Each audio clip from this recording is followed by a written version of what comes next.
Hello friends, स्वागत है आपका हमारे YouTube channel study hour life में। तो ज्ञान बिंदु जीएस एकेडमी का जो ऑनलाइन प्रैक्टिस सेट चल रहा है बिहार दरोगा मेंस की परीक्षा के लिए, उसका आज हम सेट नंबर 9 लेके आए हैं। 8 तक हमने अपलोड कर दिया है। इसका प्लेलिस्ट का लिंक आपको डिस्क्रिप्शन में मिल जाएगा, यहाँ से आप हर एक वीडियो को जाके देख सकते हैं। और अब आप लोगों के एग्ज़ाम में मात्र 1 महीने टाइम है। 1 महीने का है तो मात्र 29 डेज बचे हैं और आप लोग अब जम के तैयारी करें। तो चलिए शुरू करते हैं। तो पहला क्वेश्चन देख सकते हैं। पहला क्वेश्चन ये रहा। पहला क्वेश्चन है कि संयुक्त राष्ट्र ने किस दशक को सतत विकास हेतु पानी अभियान के अंतर्राष्ट्रीय दशक घोषित किया है। तो संयुक्त राष्ट्र ने किस दशक को, तो 2018 से लेकर 2028 तक के दशक को सतत विकास हेतु पानी अभियान के अंतर्राष्ट्रीय दशक घोषित किया है। तो इसका आंसर आपका क्या हो जाएगा? आंसर आपका बी करेक्ट हो जाएगा। अगला क्वेश्चन है क्वेश्चन नंबर 2। नाटो का मुख्यालय कहाँ अवस्थित है। तो नाटो का मुख्यालय जो है ये आपका ब्रुसेल्स में है। कहाँ है? नाटो का मुख्यालय ब्रुसेल्स में है। और नाटो में कुल कितने देश हैं? 4 सदस्य, नाटो में अभी कुल कितने देश हैं? तो क्वाड में 4 सदस्य देश हैं, लेकिन नाटो में कितने हो जाएंगे? नाटो में कुल 30 सदस्य देश हैं। ठीक है, नाटो का मुख्यालय कहाँ है? ब्रुसेल्स में। अगला क्वेश्चन है तीसरा नंबर क्वेश्चन कह रहा है कि निम्न में से कौन सा कथन जो है वो सही है। तो पहला कथन दिया हुआ है कि वैज्ञानिक तथा औद्योगिक अनुसंधान परिषद की स्थापना 1942 में हुई थी, यानी CSIR की स्थापना 1942 में हुई थी। सही है। और विक्रम साराभाई अंतरिक्ष केंद्र का स्थापना तिरुवनंतपुरम यानी थुब्बा गांव 1963 में की गई थी। तो कह रहा है कि कौन सा कथन जो है आपका सही है। तो ये दोनों कथन जो है आपका बिल्कुल सही है। तो विक्रम साराभाई अंतरिक्ष केंद्र जो है वो तिरुवनंतपुरम के थुब्बा गांव में है और इसका स्थापना 1963 में हुआ था और CSIR का स्थापना 1942 में हुआ था। 4 नंबर क्वेश्चन है कि निम्न में से कौन सा कथन सही है। लॉर्ड माउंटबेटन द्वंद्व शासन का जनक कहा जाता है। तो द्वंद्व शासन का जनक लॉर्ड मिंटो को कहा जाता है। ये देखना है कथन आपका सही है या नहीं है। तो ये कथन बिल्कुल सही नहीं है। द्वंद्व शासन का जनक किसको कहा गया है? रॉबर्ट क्लाइव को। लियोनल कार्टियस को सांप्रदायिक निर्वाचन के जनक के रूप में माना जाता है। तो ये भी आपका गलत है। तो आपका स्टेटमेंट होगा डी, न तो 1 सही है और न 2 सही है। 5 नंबर क्वेश्चन है कि भारत के संविधान के उद्देश्य में से एक के रूप में आर्थिक न्याय का सबसे उपलब्ध किया गया उद्देशिका और मूलाधिकार। उद्देशिका और राज की नीति निर्देशक तत्व। 3rd है मूल अधिकार और राज्य की नीति निर्देशक तत्व। 4था है उपयुक्त में से कोई नहीं। तो इसका करेक्ट आंसर होगा भारत के संविधान के उद्देश्यों में से एक रूप में आर्थिक न्याय का जो उपबंध है वो उपलब्ध है उद्देशिका और राज्य के नीति निर्देशक तत्व में। ऑप्शन बी करेक्ट है। अगला क्वेश्चन है 6 नंबर। निम्नलिखित जीवों पर विचार कीजिए। एगेरिक्स, नॉनस्टॉक, स्पाइरोगाइरा उपयुक्त में से कौन सा जैव उर्वरक के रूप में प्रयुक्त होता है।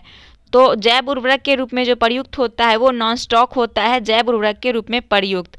ऑप्शन आपका बिल्कुल इसमें बी करेक्ट होगा, केवल 2 सही है, नॉन स्टॉक। अगला क्वेश्चन है भारत के प्रधानमंत्री की नियुक्ति के समय जरूरी नहीं कि वो सांसद के दोनों सदनों में से एक का आवश्यक रूप से सदस्य हो, परंतु उसे 6 माह के अंदर आवश्यक रूप से दोनों में से एक सदन का सदस्य होना चाहिए। तो बिल्कुल सही है। वो नियुक्त होने टाइम हो या ना हो, लेकिन उन्हें 3 महीने के अंदर क्या किया जाएगा? सदस्यता लेनी पड़ेगी। अगला क्वेश्चन है कि जरूरी नहीं कि वह सांसद के दोनों सदनों में से एक का आवश्यक रूप से सदस्य हो, परंतु 6 माह के अंदर लोकसभा का सदस्य होना चाहिए। ये गलत है। सांसद के दोनों सदनों में से एक आवश्यक रूप से सदस्य होना चाहिए, आवश्यक रूप से लोकसभा का सदस्य होना चाहिए। तो आपका जो इसमें ऑप्शन सही था वो केवल 1 सही था, क्योंकि नियुक्ति के समय वो जरूरी नहीं कि किसी भी संसद के दोनों सदनों में से सदस्य हो, लेकिन उन सदस्य जब वो नियुक्त हो जाते हैं उसके 6 माह के अंदर उन्हें सदस्यता लेनी पड़ती है। कितने माह के अंदर? तो 6 माह के अंदर। अगला है 8 नंबर क्वेश्चन। भारत की प्रथम कपास मिल यानी सूती वस्त्र उद्योग की स्थापना किस शहर में हुई। तो कोलकाता में। भारत के प्रथम कपास मिल की स्थापना जिसमें हुआ था वो कलकत्ता शहर है। 9 नंबर क्वेश्चन है ड्रैगसनबर्ग पर्वत किस देश में अवस्थित है। तो दक्षिण अफ्रीका में ड्रैक्सनबर्ग पर्वत अवस्थित है। अगला क्वेश्चन है, मरमरा सागर को काला सागर से कौन सी जल संधि जोड़ती है? बारपोरस संधि जो है, बासपोरस की संधि जो है वो मरमरा सागर को काला सागर जल संधि से जोड़ती है, बासपोरस की जल संधि। ऑप्शन आपका बिल्कुल डी करेक्ट है। अगला क्वेश्चन है 11 नंबर, निम्नलिखित में से कौन सा कथन सही है? तो दिया हुआ है कि हड़प्पा सभ्यता मातृसत्तात्मक थी, बिल्कुल सही है। वैदिक सभ्यता पितृसत्तात्मक थी, ये भी सही है। हड़प्पा काशीयुगीन सभ्यता थी, सही है। वैदिक सभ्यता लौह युगीन सभ्यता थी, सही है। आपका इसमें सभी जो है वो सही है। अक्सर सुर्खियों में रहने वाले स्टेम कोशिकाओं के संदर्भ में निम्नलिखित में से कौन से कथन सही हैं? स्टेम कोशिका केवल स्तनपायी जीवों से ही प्राप्त की जा सकती है। स्टेम कोशिका नई औषधियों को परखने के लिए प्रयोग की जा सकती है और स्टेम कोशिका चिकित्सा थेरेपी के लिए प्रयोग की जा सकती है। तो आपका जो इसमें करेक्ट हो जाएगा वो तो पहला हो जाएगा कि स्टेम कोशिका नई औषधि को परखने के लिए प्रयोग की जाती है, सही है। और स्टेम कोशिका चिकित्सा थेरेपी के लिए प्रयोग की जा सकती है। तो आपका ऑप्शन बी करेक्ट है, स्टेम कोशिका के संदर्भ में। अगला क्वेश्चन 13 नंबर है, लोकसभा अध्यक्ष के पद के विषय में निम्नलिखित कथनों पर विचार कीजिए। लोकसभा के पद वह राष्ट्रपति के प्रसाद पर्यंत पद धारण करता है। उसके बाद है, यह आवश्यक नहीं कि वह निर्वाचन के समय वह सदन का सदस्य हो, परंतु उसे निर्वाचन के बाद 6 माह के भीतर सदन का सदस्य हो जाना पड़ेगा। और तीसरा है, यदि वह त्याग पर देना चाहे तो अपना त्याग पत्र उपाध्यक्ष को संबोधित करना होगा। उपयुक्त में से कौन सा कथन जो है वो सत्य है? तो कथन जो आपका सही होगा वो केवल 3 सही है। यदि वह त्याग पर देना चाहे, मतलब 1 मिनट, हाँ सही है, केवल 3 सही है आपका। करेक्ट क्या हो जाएगा? केवल 3, क्योंकि इसमें कहा जा रहा है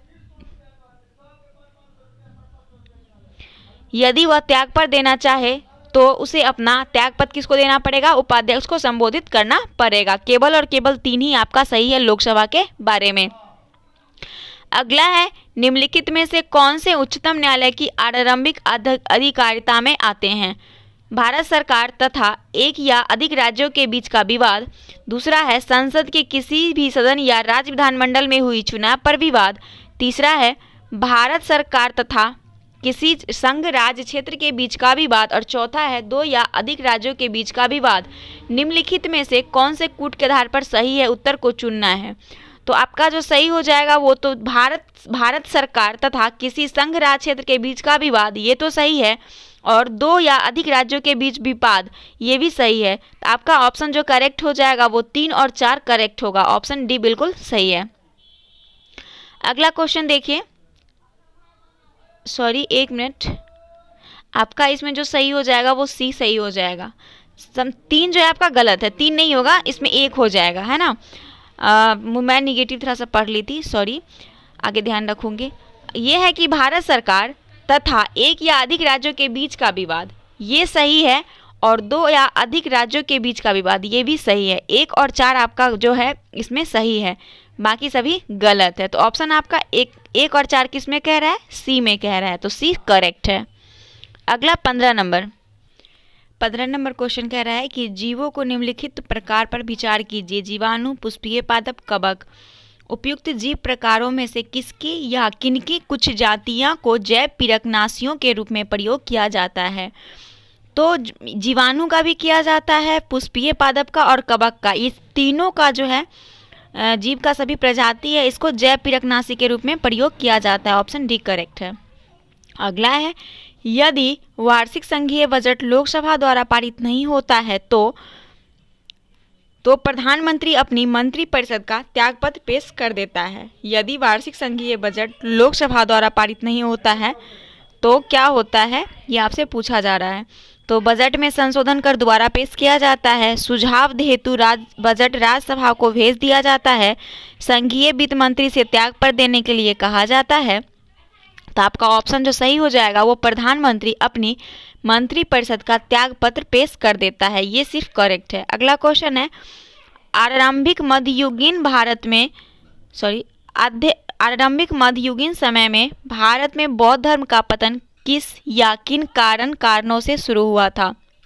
बौद्ध धर्म का पतन, तो बौद्ध धर्म का पतन जो हुआ था, एक मिनट, दिया हुआ है कि उस समय तक बुद्ध विष्णु के अवतार समझे जाने लगे और वैष्णव धर्म का हिस्सा बन गया। ये करेक्ट है। अंतिम गुप्त राजा के समय तक आक्रमण करने वाली मध्य एशिया की जनजाति ने हिंदू धर्म को अपनाया और बौद्ध को सताया। ये बिल्कुल गलत है। और तीसरा है कि गुप्त वंश के राजाओं ने बौद्ध धर्म का पुरजोर विरोध किया। उपयुक्त में से कौन सा कथन सही है? तो केवल आपका एक सही था। कौन सा सही था? केवल और केवल आपका एक सही था कि उस समय क्या हुआ था कि बुद्ध जो थे वो विष्णु के अवतार समझे जाने लगे थे और वैष्णव धर्म का हिस्सा बन गए थे। 18 नंबर क्वेश्चन है कि निम्नलिखित में से किस समय की सीमा दिल्ली से नहीं लगती है किंतु उसके जिले दिल्ली एनसीआर में सम्मिलित है? तो एनसीआर में सम्मिलित है वो जो है वो राजस्थान है। कौन सा है? राजस्थान। राजस्थान राज्य की सीमा जो है वो दिल्ली से तो नहीं लगती है लेकिन उसकी एनसीआर में सम्मिलित है। अगला क्वेश्चन है कि निम्नलिखित में से सही कथन का चयन कीजिए। लघु हिमालय श्रेणी को महाभारत श्रेणी अथवा हिमाचल श्रेणी के नाम से जाना जाता है। जोजिला दर्रा श्रीनगर से लेह के बीच संपर्क स्थापित करता है। हेमिस नेशनल पार्क जम्मू कश्मीर में अवस्थित है। तो इसमें जो करेक्ट हो जाएगा वो तो लघु हिमालय श्रेणी को महाभारत श्रेणी अथवा हिमाचल श्रेणी के नाम से जाना जाता है और दूसरा जोजिला दर्रा श्रीनगर से लेह के बीच संपर्क स्थापित करता है। तो 1 और 2 बिल्कुल करेक्ट है। अगला 20 नंबर क्वेश्चन कह रहा है कि निम्नलिखित में से कौन सा कथन असत्य है? तो कह रहा है अंडमान निकोबार की राजधानी पोर्ट ब्लेयर दक्षिणी अंडमान में अवस्थित है। सही है। भारत का एकमात्र सक्रिय ज्वालामुखी वैरन द्वीप मध्य अंडमान के पूर्व में अवस्थित है। ये भी सही है। उसके बाद कह रहा है कि सैंडल पीक मध्य अंडमान में अवस्थित है। ये आपका ऑप्शन क्वेश्चन के हिसाब से ये सही हो जाएगा क्योंकि सैंडल पीक उत्तर अंडमान द्वीप में है। कहाँ है सैंडल पीक? उत्तर अंडमान द्वीप में है, ना कि मध्य अंडमान द्वीप में है। और 6 डिग्री चैनल ग्रेट निकोबार को सुमात्रा से अलग करती है। ये भी सही है। तो आपका इसमें से कह रहा है सही नहीं है, तो सी जो है वो आप सही नहीं है। अगला क्वेश्चन है कि निम्नलिखित लैटेराइट तथा लाल मृदा किस प्रकार के मृदा के उदाहरण हैं? तो लैटेराइट और लाल मृदा जो है ये आपका मंडलीय मृदा का उदाहरण है। किसका? मंडलीय मृदा का उदाहरण है। अगला है भारत के खनिज संसाधनों के संदर्भ में निम्नलिखित युग्मों पर विचार कीजिए। खनिज संसाधन के विषय में तो तांबा झारखंड के लिए सही है। निकेल उड़ीसा, ये भी सही है। टंगस्टन के लिए कौन सा राज्य है? तो कह रहा है कि 90% प्राकृतिक स्रोत कहाँ है? तो टंगस्टन का आपका हो जाएगा बंगाल में, ना कि केरल में हो जाएगा। तो आपका ऑप्शन 1 करेक्ट हो जाएगा। 23 नंबर क्वेश्चन है दक्षिणी गोलार्ध में पवन के बाईं ओर विचलन का क्या कारण है? दक्षिणी गोलार्ध में पवन के बाईं ओर विचलन का क्या कारण है? तो पवन का बाईं ओर विचलन का जो कारण है वो पृथ्वी का घूर्णन है। पृथ्वी का घूर्णन। भारत में जैविक डीजल के उत्पादन के लिए जेट्रोफा कार्कास के अलावा पैनगामिया पिनाटा को भी क्यों एक उत्तम विकल्प माना जाता है? तो भारत के अधिकांश शुष्क क्षेत्रों में पैनगामिया पिनाटा प्राकृतिक रूप से उगता है और पैनगामिया पिनाटा के बीजों में लिपिड अंश बहुयातायात में होता है जिसमें से लगभग आधा ओलिक अम्ल होता है। इस दोनों कारण से जो है वो उत्तम विकल्प माना जाता है। तो ऑप्शन आपका सी करेक्ट हो जाएगा। अगला क्वेश्चन देखते हैं कि निम्नलिखित कथनों पर विचार कीजिए। हेपेटाइटिस बी HIV या एड्स की तुलना में कई गुना अधिक संक्रामक है। हेपेटाइटिस बी यकृत कैंसर उत्पन्न कर सकता है। तो इसका जो करेक्ट आंसर होगा वो आपका हो जाएगा कि हेपेटाइटिस बी HIV एड्स की तुलना में कई गुना अधिक संक्रामक है। सही है। और हेपेटाइटिस बी यकृत कैंसर उत्पन्न कर सकता है। तो ये दोनों जो है आपका बिल्कुल करेक्ट हो जाएगा। अगला है वायु में प्रदूषक कार्बन मोनोऑक्साइड के अत्यधिक मात्रा में मोचन से मनुष्य के शरीर में ऑक्सीजन आपूर्ति में कमी लाने वाली अवस्था उत्पन्न हो सकती है। यह अवस्था किस कारण से उत्पन्न होती है? तो यह अवस्था जो है अंतःस्रवण में ली गई कार्बन मोनोऑक्साइड की ऑक्सीजन की तुलना में हीमोग्लोबिन के प्रति कहीं अधिक बंधुता है। ऑप्शन बी इसका बिल्कुल करेक्ट है। अगला क्वेश्चन है 27। अनेकतावाद निम्नलिखित में से किसका क्रोध सिद्धांत दर्शन है? जैन मत का है। अनेकतावाद निम्नलिखित में से किसका क्रोध सिद्धांत दर्शन है? तो जैन मत का सिद्धांत है अनेकतांतवाद। अगला क्वेश्चन देखते हैं, निम्न में से कौन सा लक्षण भारतीय अर्थव्यवस्था की नहीं है? तो भारतीय अर्थव्यवस्था का लक्षण जो है वो प्राकृतिक संसाधनों की कमी ये नहीं है, वहाँ की श्रम, ये न्यून कार्य क्षमता, ये सही है। प्रति व्यक्ति आय कम, पूंजी निर्माण का निम्न दर, ये तीनों होगा, लेकिन प्राकृतिक संसाधन की कमी ये भारतीय अर्थव्यवस्था का लक्षण नहीं है। अगला है, डेविड हेयर और अलेक्जेंडर डफ के साथ मिलकर निम्नलिखित में से किसने कोलकाता में हिंदू कॉलेज की स्थापना की? तो कोलकाता में हिंदू कॉलेज का स्थापना राजा राम मोहन राय के द्वारा किया गया था, डेविड हेयर और अलेक्जेंडर के साथ मिलकर। 30 नंबर क्वेश्चन है, निम्नलिखित में से किसने अहमदाबाद टेक्सटाइल लेबर एसोसिएशन की स्थापना की? तो इसका करेक्ट आंसर हो जाएगा महात्मा गांधी ने की थी। निम्नलिखित में से किसे शिवाजी के बाद मराठा राज्य का दूसरा संस्थापक माना जाता है? तो बालाजी विश्वनाथ को शिवाजी के बाद मराठा राज्य का दूसरा संस्थापक माना जाता है। अगला क्वेश्चन है, निम्नलिखित में से कौन सा कथन असत्य है?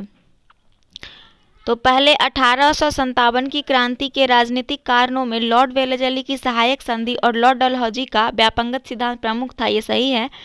आउटरम की रिपोर्ट के आधार पर 1856 में अवध का विलय हुआ था, ये भी सही है। मंगल पांडे को 8 अप्रैल 1857 को फांसी दी गई थी, ये भी सही है। टी.आर. होम्स 1857 की क्रांति के बारे में कहा था कि राष्ट्रीय विद्रोह था, ना कि सिपाही विद्रोह, ये जो है कथन आपका असत्य हो जाएगा। टी.आर. होम्स ने 1857 की क्रांति के बारे में कहा था कि सभ्यता और बारबरता के बीच का जंग को बताया था, ठीक है। तो अगला क्वेश्चन देखते हैं, क्वेश्चन नंबर 33 नंबर क्वेश्चन है कि निम्नलिखित घटनाओं को उसके कालक्रमानुसार व्यवस्थित कीजिए। क्या करना है, इसको कालक्रम के अनुसार व्यवस्थित करना है। तो सबसे पहले कौन सी घटना हुई थी? तो सबसे पहले जो हुआ था वो बंगाल विभाजन हुआ था, आपका 1 हो जाएगा। उसके बाद हुआ था मुस्लिम लीग की स्थापना, उसके बाद आपका हुआ था सूरत विभाजन, एंड सूरत विभाजन के बाद हुआ था दिल्ली दरबार का आयोजन, लास्ट में हुआ था। तो सबसे पहले क्या हुआ था? बंगाल विभाजन, उसके बाद हुआ था मुस्लिम लीग का स्थापना, उसके बाद हुआ सूरत विभाजन, फिर हुआ दिल्ली दरबार का आयोजन, यानी 1 4 2 3। तो ऑप्शन आपका सी करेक्ट है। अगला क्वेश्चन है, किसका मिलान गलत है? तो मिलान गलत जो है वो विश्व पर्यावरण दिवस 5 जून को मनाया जाता है, राष्ट्रीय सांख्यिकी दिवस 29 जून को, विश्व शरणार्थी दिवस 20 जून को मनाया जाता है, और दिया हुआ है विश्व रक्तदान दिवस 23 जून को। तो विश्व रक्तदान दिवस 23 जून को नहीं, 14 जून को मनाया जाता है। तो आपका ऑप्शन कह रहा है कि मिलान गलत है, तो डी का गलत है। विश्व रक्तदान दिवस 14 जून को मनाया जाता है, विश्व शरणार्थी दिवस 20 जून को, राष्ट्रीय सांख्यिकी दिवस 29 जून को, और विश्व पर्यावरण 5 जून को। निम्नलिखित कथनों पर विचार कीजिए। भारत में थोरियम के कोई निक्षेप नहीं है। दूसरा है, केरल की मोनाजाइट बालुका में यूरेनियम होता है, कौन सा सही है? तो इसमें सही जो हो जाएगा 9 तो 1 सही है और 9 2 सही है, डी। अगला क्वेश्चन है कि निम्नलिखित में से किस एक स्थान से भारत की 2 महत्वपूर्ण नदियां का उद्गम होता है, जिनमें एक उत्तर की तरफ प्रभावित होकर बंगाल की खाड़ी की तरफ प्रभावित होने वाली दूसरी महत्वपूर्ण नदी में मिलती है और दूसरी अरब सागर की तरफ प्रवाहित होती है। तो इसका जो करेक्ट आंसर होगा वो हो जाएगा अमरकंटक। अमरकंटक जो है वो अरब सागर की तरफ प्रभावित होती है। निम्नलिखित देशों में से किसे पास दुनिया का सबसे बड़ा यूरेनियम भंडार है? किसके पास यूरेनियम का सबसे बड़ा भंडार है? तो इसमें दिया हुआ है Australia, Canada, Russian federation, USA. तो यूरेनियम का जो सबसे बड़ा भंडार है वो हो जाएगा कनाडा के पास। ऑप्शन नंबर बी, कनाडा के पास यूरेनियम का सबसे बड़ा भंडार है। अगला क्वेश्चन है 38 नंबर की निम्नलिखित में से किसे नाइटहुड की उपाधि को अस्वीकार किया था और भारत के लिए council of the secretary of state में पद ग्रहण करना अस्वीकार किया? तो जी.के. गोखले जो थे उन्होंने नाइटहुड की उपाधि को अस्वीकार किया और भारत के लिए council of the secretary of state में पद ग्रहण करना भी अस्वीकार किया था, जी.के. गोखले। गांधी जी के निम्नलिखित अनुयायियों में से कौन पेशे से एक शिक्षक था? गांधी जी के अनुयायियों में से कौन एक शिक्षक जिनका पेशा शिक्षक था? तो जिनका पेशा शिक्षक था वो थे राजेंद्र प्रसाद। राजेंद्र प्रसाद एक पेशे से शिक्षक थे। आपका ऑप्शन जेबी कृपलानी। जेबी कृपलानी जो थे वो एक शिक्षक के रूप में कार्य करते थे और ये एक शिक्षक थे। तो इन गांधी जी के अनुयायी थे ये कौन? जेबी कृपलानी। और इनका पेशा क्या था? एक शिक्षक थे। तो आपका ऑप्शन जो इसमें सही हो जाएगा वो सी सही हो जाएगा। अगला क्वेश्चन है 40 नंबर की निम्नलिखित में से कौन सा युग्म सुमेलित है? तो सुमेलित सिंचाई परियोजना और राज्य का नाम दिया हुआ है, देखना है कि कौन सा आपका सुमेलित है।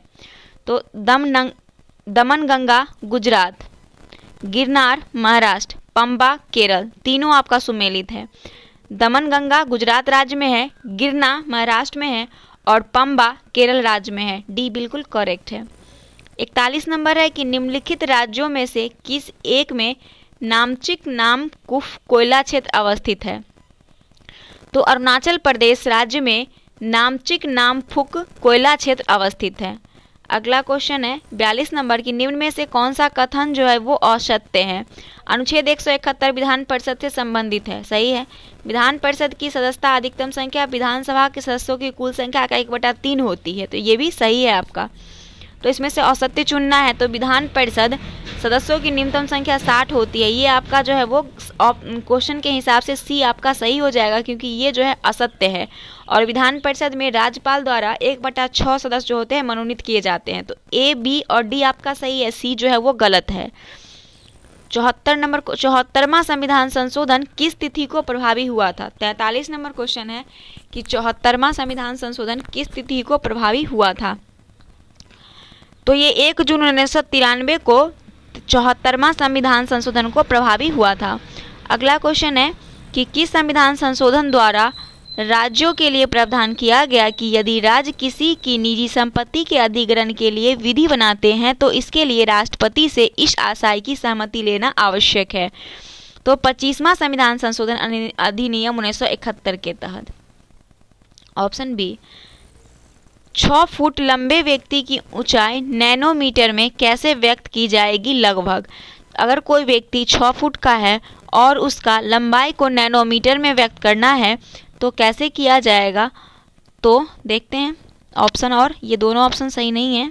183 इंटू 107 का 10⁻7 नैनोमीटर, 183 इंटू 10⁻7 नैनोमीटर, ये बिल्कुल करेक्ट हो जाएगा। 46 नंबर क्वेश्चन है कि निम्नलिखित वैज्ञानिक में से कौन अपने बेटे के साथ भौतिकी के नोबेल पुरस्कार के सह विजेता थे? तो विलियम हेनरी ब्रैंक जो थे ये अपने बेटे के साथ भौतिकी के नोबेल पुरस्कार के सह विजेता थे। ऑप्शन आपका सी करेक्ट हो जाएगा। अगला क्वेश्चन है कि वास्तविक राष्ट्रीय आय से क्या तात्पर्य है? तो वास्तविक राष्ट्रीय आय से तात्पर्य है कि क्या होता है कि जब स्थिर कीमत पर राष्ट्रीय आय से। Option C. 48 नंबर, तेल का एक बैरल लगभग किसके बराबर होता है? तो तेल का एक बैरल जो होता है वो 159 लीटर के बराबर होता है। किसके बराबर होता है? 159 लीटर के बराबर होता है। 49 नंबर है कि निम्नलिखित में से किस एक को स्ट्रेंजर गैस भी कहते हैं? तो स्ट्रेंजर गैस के नाम से जाना जाता है वो गैस है आपका जीनॉन। जीनॉन को स्ट्रेंजर गैस के नाम से जाना जाता है। अगला है 50 नंबर की निम्नलिखित गैस युग्मों में से किसका मिश्रण खानों में अधिकतर होने वाले विस्फोटों का कारण है? तो मीथेन एवं वायु। मीथेन एवं वायु जो है गैस के युग्मों में मिश्रण खानों में अधिकतर होने वाले विस्फोटक का कारण है। क्या? मीथेन और वायु। निम्नलिखित में से कौन सा धातु युग्मों में से एक क्रमशः सबसे हल्की धातु और सबसे भारी धातु है? तो सबसे हल्की और सबसे भारी। तो इसमें जो आपका करेक्ट हो जाएगा वो सबसे हल्की में तो आ जाएगा लिथियम और सबसे भारी होता है ऑस्मियम। तो ऑप्शन बी करेक्ट हो जाएगा। अगला क्वेश्चन है 52 नंबर, निम्नलिखित में से कौन सा एक कीटहारी पादप है? कीटहारी पादप है तो रात की रानी यानी नाइट क्यून घटपर्णी जो होता है वो कीटहारी पादप है। घटपर्णी क्या है? कीटहारी पादप है घटपर्णी। ऑप्शन बी इसका बिल्कुल करेक्ट है। अगला क्वेश्चन देखते हैं 53 नंबर। निम्नलिखित कथनों पर विचार कीजिए। रॉबर्ट क्लाइव बंगाल के प्रथम गवर्नर जनरल थे। विलियम बेंटिंक भारत के प्रथम गवर्नर जनरल थे। उपयुक्त में से कौन सा सही है? तो इसमें जो सही हो जाएगा वो केवल 2 सही है कि विलियम बेंटिंक भारत के प्रथम गवर्नर जनरल थे। अगला 54 नंबर क्वेश्चन है। और अच्छा ये बता दें कि रॉबर्ट क्लाइव जो था वो बंगाल का प्रथम गवर्नर नहीं गवर्नर था प्रथम, बल्कि गवर्नर जनरल नहीं। ठीक है, तो रॉबर्ट क्लाइव जो थे रॉबर्ट क्लाइव बंगाल के प्रथम गवर्नर थे, ना कि गवर्नर जनरल। गवर्नर जनरल प्रथम थे विलियम बेंटिंक, जो भारत के प्रथम गवर्नर जनरल थे। अगला क्वेश्चन है 54 नंबर कि निम्नलिखित अधातुओं में से कौन सा एक विद्युत का मंद चालक नहीं है? विद्युत का मंद चालक जो नहीं है वो सिलीनियम है। सिलीनियम जो है विद्युत का मंद चालक नहीं है। बाकी सल्फर, ब्रोमीन, फॉस्फेरस ये विद्युत का मंद चालक है। निम्नलिखित प्रकार के कांचों में से कौन सा एक पराबैंगनी किरणों को विच्छेदन कर सकता है? तो पराबैंगनी किरणों का विच्छेदन कर सकता है वो क्रूक्स कांच। कौन सा कांच? क्रूक्स कांच जो है वो पराबैंगनी किरणों का प्रतिवेदन कर सकता है। अगला क्वेश्चन है 56 नंबर कि निम्नलिखित में से किस एक में रजत नहीं होता है? निम्नलिखित में से किस एक में रजत नहीं होता है? तो जर्मन सिल्वर में रजत नहीं होता है। निम्नलिखित में से कौन सा एक यशद पुष्प कहलाता है? तो यशद पुष्प जिंक ऑक्साइड कहलाता है। यशद पुष्प जिंक ऑक्साइड कहलाता है। मानव शरीर में पुच्छ कौन सी संरचना में संलग्न होता है? तो मानव शरीर में पुच्छ जो है ये बृहदांत्र में, यानी कि लार्ज इंटेस्टाइन जिसको बोलते हैं, उसमें संलग्न होता है। अगला क्वेश्चन है किसका मिलान गलत है? प्रमुख संप्रदाय, आचार्य का नाम दिया हुआ और मत दिया हुआ है। किसका मिलान गलत है? तो इसमें दिया हुआ है वैष्णव संप्रदाय के थे रामानुचार्य, जिनका मत था विशिष्ट द्वैतवाद सही है। ब्रह्म संप्रदाय माधवाचार्य का था द्वैतवाद, ये सही है। सनक संप्रदाय निम्बकाचार्य द्वैतवाद, ये भी सही है।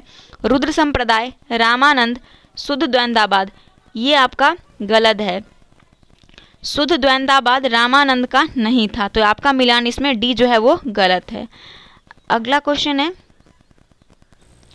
चतुर्भुज नटराज शिव की प्रतिमा विश्व की श्रेष्ठतम प्रतिमा रचनाओं में से एक है। यह किस काल में निर्मित हुई थी? तो ये जो था चतुर्भुज नटराज शिव की प्रतिमा जो थी, जो जिसे विश्व का सर्वश्रेष्ठ प्रतिमा माना जाता है, वह जो था वह चोल काल में निर्मित किया गया प्रतिमा था, चोल काल में। अगला क्वेश्चन है निम्न में से कौन सा कथन सही है? दिल्ली सल्तनत में सर्वाधिक विद्रोह मोहम्मद बिन तुगलक के समय हुआ। उसके बाद दिया हुआ ये सही है। विजयनगर साम्राज्य की राजधानी क्रम आनगोंडी, विजयनगर, हम्पी, चंद्रगिरी, पेनुकोंडा था। तो केवल और केवल जो सही है वो एक सही है, ऑप्शन ए, केवल एक सही है। अगला क्वेश्चन है कि मानव शरीर में निम्नलिखित हार्मोन में से कौन सा रक्त कैल्शियम और फॉस्फेट को विनियमित करता है? तो मानव शरीर में कौन सा हार्मोन जो है वो रक्त कैल्शियम और फॉस्फेट को विनियमित करता है? तो वो पाराविटू हार्मोन जो है वो मानव शरीर में रक्त कैल्शियम और फॉस्फेट को विनियमित करता है, पाराविटू हार्मोन। अधिकांश कीट श्वसन कैसे करते हैं? तो अधिकांश कीट जो श्वसन करते हैं वो वातक तंत्र से करते हैं। मानव शरीर के निम्नलिखित भागों में से किस एक में शुक्राणु डिंब को निषेचित करता है? तो शुक्राणु डिंब को जो निषेचित करता है ये हो जाएगा ये डिंबवाहिनी नली। कौन सा? डिंबवाहिनी नली। अगला क्वेश्चन है मानव मस्तिष्क के निम्नलिखित भागों में से कौन सा एक निगरन और उल्टी का नियमन केंद्र है? तो ये मेडुला ऑब्लुगेंटा जो है वो मानव मस्तिष्क का एक भाग है जो निगरन और उल्टी का नियमन केंद्र है। ऑप्शन सी इसका करेक्ट आंसर है। अगला है 66 नंबर क्वेश्चन। भारत के इतिहास के संदर्भ में अब्दुल्ला हमीद लाहौरी कौन थे? तो अब्दुल हामिद लाहौरी जो थे वो शाहजहां के शासन का राजकीय इतिहासकार था। ऑप्शन बी इसका करेक्ट है। अगला है निम्नलिखित रासायनिक पर विचार कीजिए। दिया हुआ है benzene, carbon tetrachloride, sodium carbonate और ट्राइक्लोरोएथिलीन। उपयुक्त में से कौन से निर्जल धुलाई यानी ड्राई क्लीनिंग रसायनों के रूप में प्रयोग लाया जाता है? तो ड्राई क्लीनिंग के लिए जो प्रयोग किया जाता है वो किया जाता है आपका एक तो बेंजीन का किया जाता है, उसके बाद कार्बन टेट्राक्लोराइड का और टेट्राक्लोरोएथिलीन का। 1, 2 और 4 इसमें करेक्ट है, ऑप्शन सी। अगला क्वेश्चन है 68 नंबर। अगला क्वेश्चन है किसी देश का निब्बल राष्ट्रीय उत्पाद होती है, यानी एनएनपी जो होता है वो क्या होता है। तो देखिए इसमें ऑप्शन जो है वैसा कुछ भी नहीं है और इसका आंसर भी आप लोगों को अभी नहीं पता चल रहा होगा, क्वेश्चन थोड़ा सा कन्फ्यूजन है। लेकिन एनएनपी जो होता है हमें जो पता है वो हमको बताते हैं, और अगर आप लोगों को कुछ और पता हो तो आप लोग कमेंट बॉक्स में जरूर इसका आंसर करेक्ट बताइएगा। तो राष्ट्रीय सकल राष्ट्रीय उत्पाद जो होता है वो निश्चित समय अवधि के दौरान किसी देश या अन्य राज्य व्यवस्था के उत्पादन के कारकों द्वारा उत्पादित सभी अंतिम वस्तुएं और सेवाओं का में से मूल्यह्रास को घटाने पर क्या होता है, एनएनपी प्राप्त होता है। तो ये मुझे पता है, आप लोग कमेंट करके इसका आंसर बताएंगे। अगला क्वेश्चन है 69 नंबर। 69 नंबर क्वेश्चन कह रहा है कि निम्नलिखित में से मुद्रा का गौण कार्य कौन सा नहीं है। तो मुद्रा का गौण कार्य कौन सा नहीं है ये दिया हुआ है। तो इसका जो करेक्ट आंसर हो जाएगा वो हो जाएगा ऑप्शन नंबर बी, मूल्य मापदंड। मूल्य मापदंड जो है ये मुद्रा का गौण कार्य नहीं है। अगला क्वेश्चन है 70 नंबर की निम्नलिखित में से कौन सा कथन सही है। दिया रामसर शहर इराक के मध्य भाग में स्थित है। रामसर सूची के अनुसार विश्व में सर्वाधिक आर्द्रभूमि स्थल यूनाइटेड किंगडम में है। उसके बाद विश्व में सूचीबद्ध आर्द्रभूमि का सबसे बड़ा क्षेत्र कनाडा में है। तो इसमें जो हो जाएगा वो 2 और 3 बिल्कुल सही है कि रामसर सूची के अनुसार विश्व में सर्वाधिक आर्द्रभूमि कहीं है तो है यूनाइटेड किंगडम में, और विश्व में सूचीबद्ध आर्द्रभूमि का सबसे बड़ा क्षेत्र कनाडा में है। अगला क्वेश्चन आप लोग कमेंट करके बताएंगे कि टोटल अभी रामसर साइट कितने हैं। अगला क्वेश्चन है 71 नंबर है, द लास्ट जजमेंट एवं द फॉल ऑफ मैन किसकी कृतियाँ हैं। तो ये जो है माइकल एंजेलो की कृतियाँ हैं, द लास्ट जजमेंट एवं the fall of man, Michael Angelo की। अगला क्वेश्चन है सप्तवर्षीय युद्ध इंग्लैंड एवं फ्रांस के बीच कब से कब तक हुई थी। तो ये जो क्वेश्चन है आपका, सप्तवर्षीय युद्ध इंग्लैंड एवं फ्रांस के बीच जो हुआ था ये हुआ था 1756 से लेके 1763। कब हुआ था, 1756 से लेके 1763 के बीच चला था। अगला नंबर क्वेश्चन है कि किस अनुच्छेद के तहत जब राज्य में राष्ट्रपति शासन लगता है तो मंत्रिपरिषद भंग हो जाती है। तो ऑप्शन इसका जो आर्टिकल 365 जो है इसके तहत आर्टिकल 365 के तहत जब राज्य में राष्ट्रपति शासन लगता है तो मंत्रिपरिषद भंग हो जाती है, ऑप्शन डी करेक्ट हो जाएगा। अगला क्वेश्चन है कि मुद्रा अवमूल्यन का अर्थ है। तो मुद्रा अवमूल्यन का जो अर्थ होगा वो अंतर्राष्ट्रीय व्यापार में प्रयुक्त मुद्राओं की तुलना में मूल्य में गिरावट, ये हो जाएगा मुद्रा अवमूल्यन का अर्थ। अगला क्वेश्चन है मैडम भिकाजी कामा से संबंधित निम्नलिखित कथनों पर विचार कीजिए। तो मैडम भिकाजी कामा के संदर्भ में कहा जा रहा है। तो मैडम भिकाजी कामा दादा भाई नेहरूजी की निजी सचिव रही थी और मैडम कामा के माता पिता पारसी थे। मैडम कामा ने वर्ष 1907 के पेरिस में आयोजित अंतर्राष्ट्रीय सोशलिस्ट सम्मेलन में राष्ट्रध्वज को फहराया था। ये जो है करा कौन सा कथन सही है। तो 2 और 3 आपका सही होगा, 1 जो है ये गलत है। स्टुटगार्ट में इन्होंने झंडा को फहराया था। 76 नंबर क्वेश्चन है कि 3 संख्या आपस में सअभाज्य है। पहली 2 संख्याओं का गुणनफल 475 है, अंतिम 2 संख्याओं का गुणनफल 275 है। तो 3 संख्याओं का योग, आपको हम आंसर बताएंगे, आप लोग खुद इसे बनाने की कोशिश कीजिएगा। तो देखते हैं सबसे पहले इसका आंसर क्या हो जाएगा। तो इसका आंसर 87 हो जाएगा, ऑप्शन सी। 77 नंबर क्वेश्चन का आंसर हो जाएगा ऑप्शन नंबर डी, और 78 नंबर क्वेश्चन का आंसर हो जाएगा ऑप्शन नंबर बी। 79 क्वेश्चन है, देख सकते हैं इसे, और इसका आंसर हो जाएगा 5:16। 80 नंबर क्वेश्चन का आंसर हो जाएगा ऑप्शन नंबर सी। 81 नंबर क्वेश्चन जो है 81 का आंसर हो जाएगा ऑप्शन नंबर बी। 82 का हो जाएगा सी। 83 का हो जाएगा डी। 84 का हो जाएगा ए। 85 नंबर क्वेश्चन का आंसर हो जाएगा ऑप्शन नंबर सी, और 86 का हो जाएगा 86 का ऑप्शन बी हो जाएगा 275। 87 का हो जाएगा ऑप्शन नंबर 87 का ऑप्शन सी हो जाएगा, और 88 का हो जाएगा ऑप्शन ए। 89 का हो जाएगा 89 का ए हो जाएगा, और 90 नंबर क्वेश्चन जो है देख सकते हैं यहाँ पे दिया हुआ है कि चित्र में ओ वृत्त का केंद्र है और कोण क्यू ओ आर बराबर 50 डिग्री है, तो कोण आर पी क्यू का मान क्या होगा? तो इसका मान जो हो जाएगा वो हो जाएगा 25 डिग्री। अगला क्वेश्चन है, एक मिनट, 91 नंबर क्वेश्चन का आंसर ऑप्शन नंबर ए हो जाएगा। और इसके नीचे 92 दिया हुआ है, 92 नंबर क्वेश्चन का आंसर ऑप्शन बी हो जाएगा, रूट पाई इंटू रूट 6। 93 का आंसर हो जाएगा ऑप्शन नंबर ए एंड 94 का हो जाएगा ऑप्शन नंबर सी। 95 नंबर क्वेश्चन है, 95 का हो जाएगा ऑप्शन नंबर बी और 96 का ऑप्शन सी हो जाएगा। 97 का हो जाएगा ऑप्शन नंबर ए, 98 का भी ए हो जाएगा, 99 का हो जाएगा 23 बी और 100 का भी बी हो जाएगा। तो ये हमारा 100 प्रश्न था जो यहाँ पर समाप्त होता है। अगर वीडियो पसंद आए तो एक लाइक ज़रूर कर दीजिएगा। जिन लोगों ने चैनल को सब्सक्राइब नहीं किया है जल्दी से हमारे चैनल को सब्सक्राइब कर ले। मिलते हैं नेक्स्ट प्रैक्टिस सेट के साथ। अगर कुछ भी मिस्टेक हुआ है तो उसके लिए हम आप लोगों से सॉरी चाहते हैं। नेक्स्ट वीडियो में कोशिश करेंगे कि हम इसे सुधार कर सकें। तो तब तक के लिए धन्यवाद।